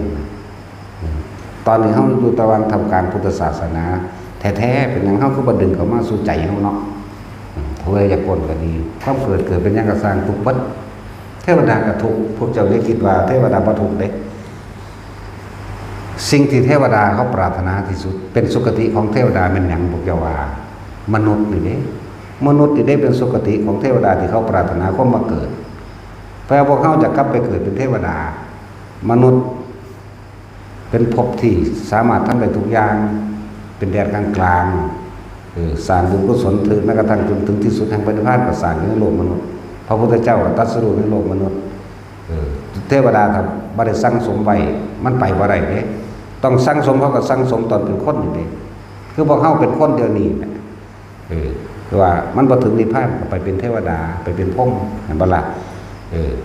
ตั้งสั้นแล้วแต่ว่าพวกเทวดาทั้งหลายที่บ่ได้สั่งสมสุตตะคือคำสอนของพระพุทธเจ้าฝังไว้ในจิตในใจบ่ได้มีการเริ่มต้นเอาไว้แล้วส่วนมากตายแล้วลงนรกเด้อตะกี้คนทำบุญทำทานก็ทำอยู่ไปสวรรค์ก็มีอยู่แต่ว่าบ่ได้ยินอริยสัจสี่บ่ได้ฟังธรรมของพระพุทธเจ้าบ่ฮู้จักคำว่าอนิจจังทุกขังอนัตตาและเวลาพวกบ่ได้อาศัยพระปัญญาของพระพุทธเจ้าส่วนมากตายลงนรกเบิดเทวดาพรหมทั้งหมดบ่เหลือลงเบิดเลยแต่ว่าเทวดาพรหมที่อาศัยคำสอนพระเจ้าเป็นเครื่องนำชีวิตจากว่าเป็นเครื่องนำในความคิดในการกระทำคำพูดต่างๆมีสิทธิ์ในการว่าเฮาเป็นตัวข้างเทวดาแล้วใครควรธรรมะโดยตนเองก็ได้เพราะว่าเฮาได้ท่องบนจดจำเอาไว้แล้วเรียกว่าสุตตะมัญญปัญญาบรรลุข้างบนเด้อก็ได้บางที่หมู่เทวดากับเทวดามาคุยกันเองคือเฮาคุยกันนี่แหละแล้วก็บรรลุได้บางที่มีภิกษุผู้ทรงฤทธิ์แสดงธรรมะบางพวกอายุมันยืนประท่านพระพุทธเจ้าองค์หนึ่งแสดงธรรมปั้วฟังทีเดียวบรรลุเลยก็ได้มีอะไรจังว่าเฮาต้องอาศัยพระสูตรโดยการฟังคำสอนพระพุทธเจ้านี่เป็นเครื่องนำสติปัญญาของเฮาเองเป็นภายภาคหน้าเหมือนกันกับห้องมืออื่นนี่เฮาสิสวดหยังเฮาสิสวดบทนะโมเมคือทำความเคารพน้อมน้อมพระพุทธเจ้าทุกพระองค์ก่อนอันที่2ต้องสวดธรรมจักรอันที่3สวดอนัตตลกนัสสูตรอันที่4อธิตตปริยายสูตรอันที่5คือปฏิจจสมุปบาทแล้วหลวงพ่อสิว่าเอาเองดอกขอกระแสเสียงธรรมอันเป็นคำสั่งสอนแห่งองค์สมเด็จพระสัมมาสัมพุทธเจ้านี่จึงดังก้องกังวานไปสู่มารดาบิดาของท่านทั้งหลายที่ได้มากระทำบุญอุทิศให้แด่มารดาของท่านทั้งหลายทั้งที่มาอยู่ณที่นี่ตลอดทั้งที่ไม่ได้มาที่ตั้งจิตเอาไว้นั้นขอกระแสเสียงธรรมเป็นคำสอนของพระพุทธเจ้าจงถึงแด่มารดาบิดาของทุกท่านนี้เถิดแต่นะโมเมขึ้นเลยตัวไปนั่นแหละจงไปจบที่อวิชชาปัญญาสังขารไปจบของหันนี่แหละตัวนี้สิเป็นเครื่องน้อมนำทั้งปัญญาทั้งสติทั้งปัญญานำพาชีวิตของมารดาและบิดาของพวกเขาเองมันจือมันหลาบจำเลยผู้ตกนรกเขาใช้ว่านี่พอฟังกับเราเบิ่งแม้มันตกเองทั้งสั้นเดียวฟังเด้แต่ถ้าพลาดมาแล้วจะคิดว่ามันจืออะไรจือใดเบิดพวกที่ตกนรกนั่นน่ะฮู้ได้ว่าเจ้าของเฮ็ดหยังจังตกบ่แม่นว่าบ่ฮู้แม้นสัตว์เดรัจฉานก็ฮู้เด้สัตว์เดรัจฉานก็มีความคิดเด้อย่าว่าบ่มีเด้แต่บ่มีมันจะฟังความคนได้บ่คือเฮาไถนาตะกี้เนาะเฮ้ยมันก็ฮู้ตัวว่าคือไปซ้ายและขวามันก็ฮู้ตัวแน่มันยังสิบ่มีผู้ใดว่ามันบ่มีเด้อมันเครียดแค้นเป็นคือกันคือหมานี่ก็ตีมันไล่มันก็เวียนกัดเจ้าคือเขานั่นมีบ่ล่ะนั่นแล้วผู้ใดว่าบ่มีบางคนว่าบ่มีความคิดว่าซั่นเป็นหยังสิบ่มีว่าซั่นจื้อจำคำคนได้บ่มันฟังภาษาคนรู้แล้วว่าสร้างบ่สร้างมาสมัยตะกี้เอาไปลบอยู่นั่นน่ะเพียงแค่กระซิบใส่หูมันตายน้ำกันน้ำหมอเอ้ยเสียวเอ้ยจังซี่อุ้ยมันหึงบ่ยังอยู่ตัวเพื่อนเอ้ยเราจะตายร่วมกันนะนี่บ่อุ้ยธรรมดาบ่นั่นแหละสร้างก็ตามมาก็ตามกอดข้อมันกระซิบใส่หูมันโลดเราคือเพื่อนตายซึ่งกันแล้วนับเพื่อนเอ้ยนี่บ่อุ้ยมันธรรมดามันห่าวใส่ว่าซั่นจังซั่นแล้วบัดนี้พวกเฮาเลี้ยงหมาเนี่ยเสมันก็ไปกันเนาะเป็นว่าซั่นรู้ว่าซั่นอันนี้ตอบคำถามกับลูกบอกให้มันแจ้งกับพวกคนว่าสัตว์ไม่มีความคิดซื่อๆเท่ากันมีหรือสิบ่มีแต่บ่มีความคิดในตำรามาได้จังได๋มื้อค้างข่าวฟังธรรมของภิกษุสงฆ์ทำวัดนี่หั่นเนาะฟังธรรมเรื่องอายตนะธรรมเรื่องอธิตตปริยายสูตรคักๆนั่นแหละจักว่าล่ะค่าข้าว500ตัวนั้นเครื่องไปในเสียเสียงธรรมตีนปล่อยจากฟ้าจากธรรมลงหัวหมู่ลูกตายจำไปเกิดเป็นเทวดาก่อนเมื่อศาสนาของพระพุทธเจ้าโคดมกลับมาเกิดได้บวชเป็นภิกษุพุทธเจ้าแสดงอธิตตปริยายสูตรบรรลุอรหันต์เบิด นั่นก็มันทั้งสั้นแล้วเมนทิกะเทวดานั่นก็ดีเทวดาโกก็ฟังธรรมพุทธเจ้าฟังธรรมที่พระสงฆ์เพิ่นไปทุดงค์เพิ่นก็ทำวัดเนี่ยมาแรงเพิ่นก็ทำวัดกบตัวนั้นก็ขึ้นมาฟังซุมื้อเดี๋ยวคนเลี้ยงงัวมาเห็นพอดีคอนตีหัวปัวตายซ้ำแต่ว่าด้วยกระแสเสียงธรรมนี่เห็นติดกับไปในหูในใจรู้สึกเย็นวาบที่เดียวแล้วไปเกิดทุสวรรค์สันดาวดึงเสยแน่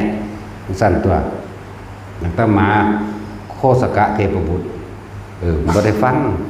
แต่ว่าเห็นพระปัจเจกตายด้วยความรักและเคารพพระปัจเจกก็ไปเกิดสวรรค์เสยเนี่ยนี่ก็ยังสั้นตัวมันยังสิบ่มีนั่นแหละแก้พวกกันบ่จักภาษาสัตว์ก่อน เป็นยังสิเว้าบ่รู้เรื่องแล้วเรียกว่าสัตว์มันมีความคิดเนี่ยมันมี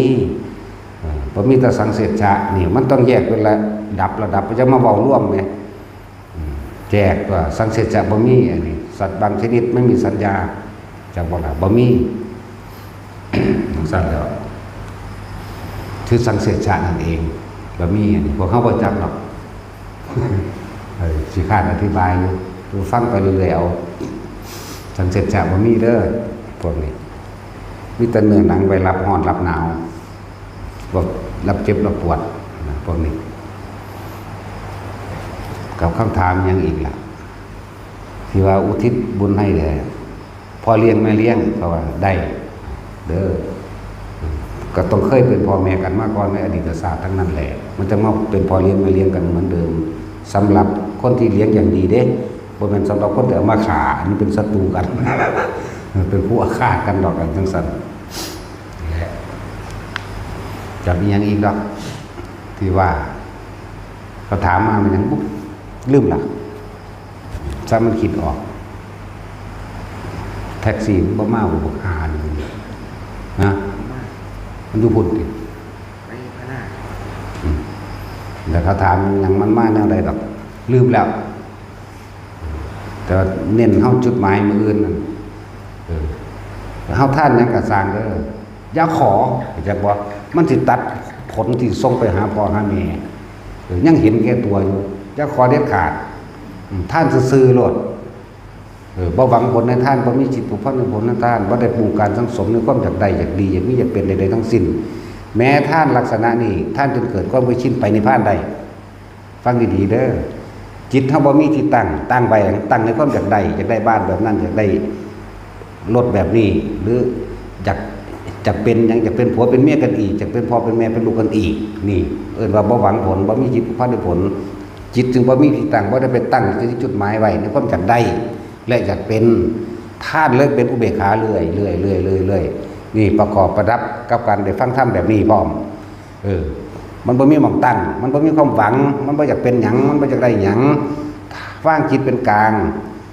ท่านซื่อๆแล้วไปเลยตลอดพวกนี้ตายแล้วไปสู่พรหมโลกจักว่าล่ะมันว่างเป็นอุเบกขาแล้วสู่พรหมโลกตายจากพรหมโลกแล้วขึ้นสุทธาวาสอนาคามีเลยจากอนาคามีเดี๋ยวไปนิพพานเลยได้พวกนี้จักว่าล่ะนั่นแหละท่านถึงนิพพานได้ท่านแบบนี้แต่ว่า2 หลอก 3 หลอกอยู่หลอกที่1ท่านบ่หวังหลอกที่2สู่พรหมโลกในพรหมกายิกาหลอกต่อไปก็คือสู่สุทธาวาสนี่แล้วก็เข้าสู่นิพพานได้นี่แหละท่านที่มันมีผลมากมันมีแบบนี้นั่นแหละจึงบอกว่าให้พากันหวังอีหยังแล้วก็พยายามตั้งใจตอบแทนคุณมารดาและบิดามันจะยกจิตเท่าขึ้นสู่ที่สูงอันดับ1และก็ยกฐานะในชีวิตครอบครัวขึ้นมาอันดับ2อันนี้เป็นของผลภายได้จากว่าแต่ว่าจุดหมายตรงเฮาพยายามที่จะแทนคุณมารดาและบิดานี่เอาที่1เลยส่วนผลภายได้อันอื่นก็คือว่าเฮ็ดให้ฐานะครอบครัวดีขึ้นทั้งสิ้นน่ะก็ไว้ซะก่อนบ่ได้ไปเฮ็ดเพื่อจุดหมายนั้นจะบ่จุดหมายนี่คือเฮ็ดเพื่อมารดาและบิดาให้พ้นจากทุกขตะความทุกข์ยากอันสูงสุดทุกขนาดเด้ไฟนรกนั่นเอาเหล็กซี่มันแทงเฮาสอดลงไปยังบ่ทันได้ทอเด้มันตกมาแล้วเด้มันจังหูจักได้อุ้ยธรรมดาบ่มันเป็นมาบ่แห้งแล้วเด้มันจังบอกความรู้สึกตัวนั้นได้คือจังเอาอีหยังแส่ใส่หัวใจในความรู้สึกเฮาไว้ก็ได้แบบเฮานอนนั่นน่ะธรรมดาบ่สังว่าเน้นอันนี้ เป็นแท่นคุณมารดาและบิดาให้เพิ่นพ้นแต่เป็นวันสำคัญคือวันจุติจิตของพระพุทธเจ้าเฮาในภัตตรกัปนี่มือเดียวกันทั้งเบิดอยากว่าล่ะเนี่ยพระกักุศลโทโกนาโกรสะพระกัสสปะจนถึงพระโคตมะแม้พระศรีอริยะก็เป็นอันเดียวกันจากกันละสั้นๆแหละเริ่มว่าเพิ่นเป็นพุทธาธิฐานเอาไว้พุทธาธิฐานเอาไว้ตามก็เป็นจริงเลยเป็นธรรมะเลยเป็นสังฆาต้องอาศัยกำลังของมุสงจำนวนมากคือพระโมคคัลลาเหตุผู้เดียวบ่ได้นั่นแหละเป็นที่มาของคำว่าพระโมคคัลลาช่วยมารดาพลนรกหรือในพระสูตรว่าด้วยอุลัมพนสูตรหรือปุพพพันพนสูตรปุพพพันหะพนสูตรนี่แหละสูตรหนึ่งหมายถึงคนตัดเอาไว้พระพุทธเจ้าว่าไว้ถ้าใครเป็นคนเอาว่าไว้4 ครั้งพูดว่า3 ครั้งมิตรว่ามารดาครั้งที่4จังว่าบิดาอะไรจังสั้นอะไรจังว่าผู้ใดอยากเป็นน้ำติดตามต้นขวบของมันก็ไปน้ำเอาในพระไตรปิฎกนั่นแหละของเขาบ่น้ำแล้วเห็นชัดเจนเห็นคือค้นเลยลงไปกอดเอาได้เลยทางพ่อแม่ก็คิดคือว่าเกี่ยวกอดเอาเด้เป็นจริงๆเขาก็ส่งชาติปรับระดับจิตที่มันสู้กับพบเขาได้ตัวจากบนเราแค่ชาติ3ก็เห็นได้แล้วล่ะกอดจับได้จากบนเราพญานาคก็มีนี่แหละเพราะยิ่งเขียวเลยนะจักบอกกับไผ่อาจารย์ออกไปเบิ่งอาจารย์ผ่านอยู่วายสั่นเล่นกับของดันเตอร์คนหนึ่งย่านผีย่านผีจริงบ่หลอกเลยครับแต่ผีหลอกบ่ได้จริงจักว่าล่ะผีจริงเทวดาเนี่ยเขาจะลงมาจักว่าล่ะผีหลอกบ่จริงจักว่าล่ะผีหลอกบ่แม่นเจ้าของหลอกเจ้าของนั่นแหละแรงของคิดเจ้าของนั่นตั้งแต่แล้วพญานเห็นก็มีนี่ล่ะแล้วบ่จักไผบ่จักไผจักว่าเขาไผสั่นโอ้ยก็ยามบ่เอาจับกันดีๆลีนี่แหละนั่นแหละอันนี้เอาตัวเองประกันตัวเองซื่อๆดอกบ่ให้ฟังบ่ได้บอกเสือหรือเพิ่งเสือเด้อให้พวกเจ้าเห็นซะก่อนถ้าเห็นแลนป้าลาบอีกแล้วพวกนี้เนาะอันนี้ทุกคนพิสูจน์ตัวเองถ้ากันตั้งใจใส่บาตรอุทิศในใจของเจ้าของเป็นอันดับหนึ่งอยู่แล้วเพิ่นพาว่าก็ตั้งใจว่าไปน้ำเพิ่นเพิ่นพาสวดไปน้ำเพิ่นเด้อเฮามุ่งเน้นหวังเอามารดาบิดาอย่างเดียวย่าเจ้าของมันทางใดเอาเองดอกบ่อยากได้ทางใดแนวนี้จักว่าคือเว้าอยู่เดี๋ยวนี้แหละบ่อยากให้ไผมาได้ล่ะมันคือมาทั้งด่าทั้งหายทั้งบ่ม่วนเนาะจังว่าก็ด่าคนนั้นอีห่านี่อีนี่เนี่ยมีเบิดทางด่าทางมาทางซั่นแล้วนั่นแหละบ่อยากได้ทางใดคือคนปฏิบัติธรรมเหมือนกันบ่อยากได้บ่อยากรวยบ่อยากมีหยังทางใดทางเป็นทางมีเลยมันเอาตัวนั้นได้มาลากพวกเจ้าไว้จักบ่เอาความรวยความอยากได้อยากเป็นเฮ็ดให้เฮาข่อยจักก็คนภาวนามาดีๆเอาไปมันเป็นภาวนาเห็นเลขครั้งที่1มันซื้อครั้งที่2มันซื้อครั้งที่3ซื้อถึงอยู่ครั้งที่4ก็ถึงอยู่ครั้งที่5กวาดเรียบขึ้นเลยศูนย์ได้บาดนี้หรือบางพวกตั้งตัวเป็นอาจารย์แน่จังสันเอาไปมาเลยเป็นคนจิตตัวไปเลยจักว่ามึงพูดโกหกบ่อยๆความน่าเชื่อถือก็หายไปความบริสุทธิ์ตั้งใจเลยบ่เกิดขึ้นเห็นบ่นี่ไผสิมาหาพวกเจ้าและจากการที่เน้นย้ำในหลักในสถานที่บ่เน้นย้ำวิธีปฏิบัติเอาวิธีเดียวอานาปานสติทรงฌานเจริญฌานด้วยอานาปานสติโดยเอาอาการปิติมาเป็นเครื่องยืนยันจับหลักเดียวนี่จับหลายหลักอย่าหลายใจมันบ่เป็นเอกะมันบ่เป็นหนึ่งอารมณ์บ่เป็นหนึ่งอารมณ์บ่ตั้งมั่นจิตบ่ตั้งมั่นบ่เป็นสมาธิอย่างนี้จากฐานแต่ผู้ใดฝึกไปแล้วก็เข้าใจอย่างผู้ใดฟังดูหนักฐานที่ตั้งแห่งจิตก็เอาความรู้สึกไว้นี่อยู่นี่แหละอยู่นี่อย่างนี้จากหลักแม้นพบครูบาอาจารย์แล้วก็จะหนีจากครูบาอาจารย์เอาผู้เดียวนั่นแหละจักบ่ล่ะแต่ถ้ามันถูกต้องตามธรรมเด้ล่ะคนสอนอริยสัจสี่คนสอนเรื่องพานิพพานคนเด้จังไปตามนั้นถ้าสอนให้ขอหนีโลดสอนให้ซื้อเลขก็หนีโลดสอนให้สร้างนาคสร้างผีสร้างนั่นสร้างหนีจะไปพวกนั้นน่ะพวกต่ำจากบ่ล่ะอบายจะพบอบายจะพุ่มเบิดบ่เป็นคนดีๆสิไปอยากเกิดไปเป็นงูนี่แหมเนาะหรือแม้กระทั่งการขอจากสิ่งศักดิ์สิทธิ์จังซี่ก็เศร้าบ่ถูกบ่เป็นไปตามความจริงบ่เป็น ยิ่งพวกเดรัจฉานวิชาเนี่ยโอ้ยแต่มันมีจริงมันใส่คุณเถินก็ยังบอกอยู่เนาะเขาเว้าท่าทายอยู่สิตลอดมันใส่ด่าคุณยังว่าอยู่นั่นซั่นแล้วคือเราด่าพระเจ้านาคพระเจ้านี่ก็ด่าอยู่จังซี่ล่ะเขาก็เข้าใจว่าด่าเนาะจริงๆทำความเห็นในพวกเจ้าเห็นตรงว่ามันบ่แม่นมันบ่จริงมันบ่ใช่มันบ่เสกสรรดลบันดาลยังไงเฮาใดมันบ่มีด่าดอกเขารู้หน้าในเฮานี่ด่าคนให้มีสติขึ้นมาระลึกถึงความจริงอันด่าน่ะเดี๋ยวก็ส่วนตาสินต้มกินมั่งหนักสิงพุ่นกลุ่มต้มของเขาอันถาดพนมตัวนักตาสินเขาบ่ทันได้ใส่เกล็ดเบิดใส่แต่เครื่องโตได้ซั่นหูพอดีหลอกหนังไว้เฮาตาสินก็ต้มแมงกินน้าก็ยังว่าอยู่ถ้ามันมีมันก็สูญใส่เฮาตั้งตัวเนาะซั่นแล้วหลายมันบ่เป็นว่าให้เลิกงมงายกับสิ่งทั้งหลายเหล่านี้เพราะว่าเฮาอยากได้อยากดีอยากมีอยากเป็นเลยหาขอจากสิ่งนั้นสิ่งนี้แล้วบ่เป็นตัวของตนเองเลยฟังธรรมพุทธเจ้าบ่เข้าใจเข้าใจว่านี่เด้อบ่รู้จักวิธีทางการทำตนเองให้พ้นจากความเวียนว่ายตายเกิดค่าถึงไปอาศัยผู้อื่นให้เฮ็ดให้ของรวยเอาเต็มๆบ่รวยปานใดก็สร้างดอกเจ้าซื้อความป่วยบ่ได้ดอกซื้อความป่วยบ่ได้ซื้อความชราภาพต่างๆบ่ได้ซื้อความเจ็บบ่ได้แล้วก็ซื้อความตายบ่ได้แม้นักวิทยาศาสตร์ที่มันว่าเก่งๆมันคือบ่เฮ็ดเครื่องป้องกันแก่ป้องกันเจ็บป้องกันป่วยและป้องกันตายนี่แน่มันตายบ่ได้บ่เก่งเลยเนาะจังซั่นแล้วพวกรุ่นใหม่ๆใส่น้ำคนตายเบิดนั่นแหละเนาะเขาวางทฤษฎีไว้ให้ดักเฮ็ดนำเขามีแต่กฎอิทธิปัญญาตาเบิดนั่นแหละที่เขามาเฮ็ดฝรั่งเอิ้นบุคคลสมรรถภาพจังซั่นแล้วตั้งแต่เอาของพระพุทธเจ้านี่แหละไปเฮ็ดกันนะเว้าเรื่องผมคนเลือกฟันหนังเรื่องเว้าเรื่องบอดี้โกบบริการบริกายก็สร้างเว้านำพระพุทธเจ้าปึ๊ดแม่ว่าล่ะสรีระร่างกายสั่นกระดูกมิทะนีแขวมิทะนีว่านำพระพุทธเจ้าหั่นได้คิดเป็นหาแม่นบ่เนาะ เรื่องธาตุนั้นธาตุนี้โอ้ยพระพุทธเจ้ารู้หลายกว่านั้นอีกนานาธาตุญาณะรู้จักวัดเตสุขสัพพธาตุอีกซื้อที่พวกเขาว่าได้ตั้งขึ้นมาพระพุทธเจ้ารู้ล่วงหน้าไปเบิดแล้วแต่ว่ามันบ่เป็นไป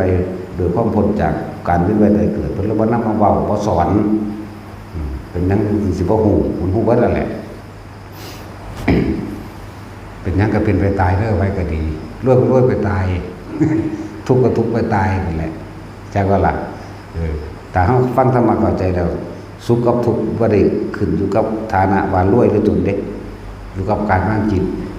อยู่กับการมั่นจิตเด้อแต่ว่าธรรมะพุทธเจ้าเท่านั้นสิแก้ได้โลกแก้โลกบ่ได้เด้อ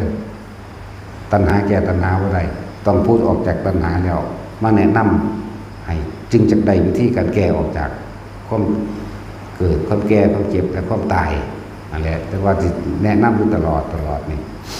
พวกเจ้ามาฝึกเอาเด้อบ่ได้ท่านเป็นก็ดีฝึกการทรงฌานเจริญฌาน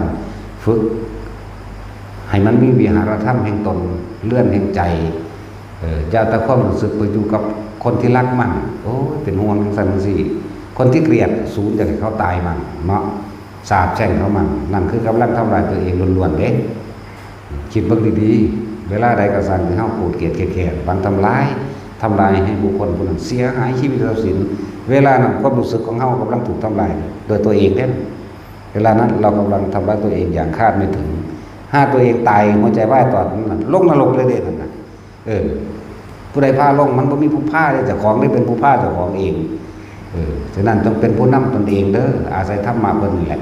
ธรรมะพุทธเจ้ามันเป็นเครื่องนำตัวเองออกมานำตนเองบัดนี้จังซั่นล่ะบ่มีสิ่งศักดิ์สิทธิ์ใดในโลกนี้ในโลกใดก็สร้างมาเสกสรรดลบันดาลให้ผู้ใดสมหวังได้บ่มีทางบ่มีว่าก็บ่แม่นบ่เป็นจริงไสยศาสตร์ก็บ่มีจริงถ้ามันมีจริงเขาว่าสร้างจรวดดอกเขาว่าสร้างระเบิดเขาสร้างปืนดอกเขาก็พวกไสยศาสตร์เท่านั้นแหละเนาะจมมุมมั่มๆคือมันสักตายโลกพัฒนาที่บ่ดีมันเนาะจังซั่นแล้วแต่มันมีนั่นน่ะเว้าอยู่นี่เว้าท้าทายมาตลอดเลยแต่มีมันก็มาใส่เฮานั่นตัวมันเสือกว่าเฮามีซั่นเนาะแต่ว่าเฮามีกูบ่ใส่เอาดอกน่าได้เอาต่อสู่พ่อสำนี้ไปก็ดี พูดไปใส่เอา กษัตริย์ซาอุเพิ่นจังรวยเนาะแต่มันมีแน่จังซั่นแหละแต่มันบ่มีมันจะคนโง่ทั้งนั้นคนนอนหลับพระเจ้าศาสตร์เป็นเรื่องของคนปัญญาอ่อนบ่หรือบ่มีปัญญาเลยบ่ว่าตาอ่อนเนาะทึบเรียกว่าน่ะบ่มีดำมืดว่ามันคือพวกเกี่ยวไปเบิ่งน้ำหมอดูหมอเดาเด้อหมอนั่นหมอนี่มีแต่ผู้ถูกๆเนาะพวกรุ่นเฒ่าๆยังเห็น พวกรุ่นพ่อตายแล้วบ่ตายนี่ยังเห็นกันแล้วให้ลบล้างออกให้ถือเอาพระธรรมเท่านั้นเด้อถือเอาเฉพาะธรรมคำสอนที่พระพุทธเจ้านำออกมา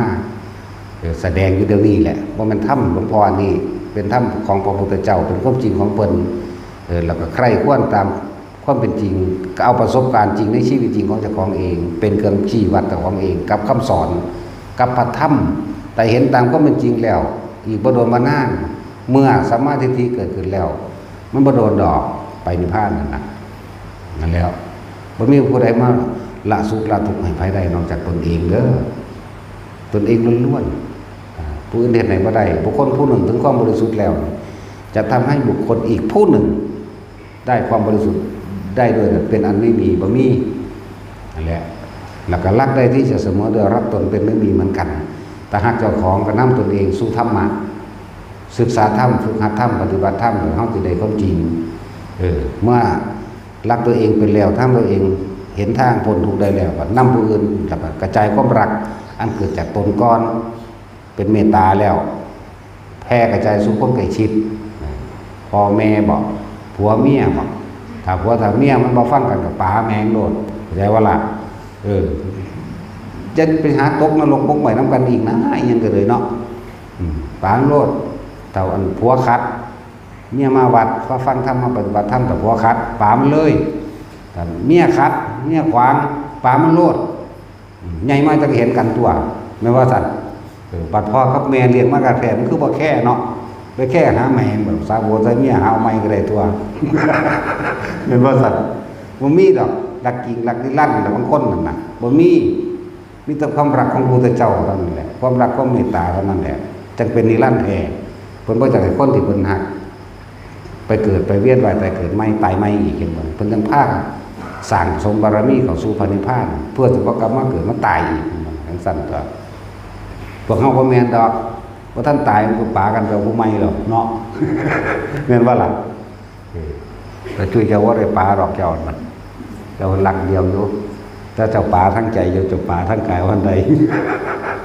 ไปเห็นผู้ใหม่ก็มักเขาคือเขาบางเลี้ยวบางเมียแต่บางเท่เนาะเก็บเท่งหนังหน้าทองย่านเตเสอยู่เปิดเห็นผู้อื่นพาดเหนือได้เนาะตัวหลวงพ่อก็ได้ดักหน้าเพราะไงนี่ก็คือกันวิหารนี่เขียวตะหมากขิวว่าได้ปัดเลี้ยวบางผู้อื่นคนละโอ้ยหานี่เขาว่าได้ดูปากปอบเนาะเอาสมทานเขาชาติแล้วอันนี้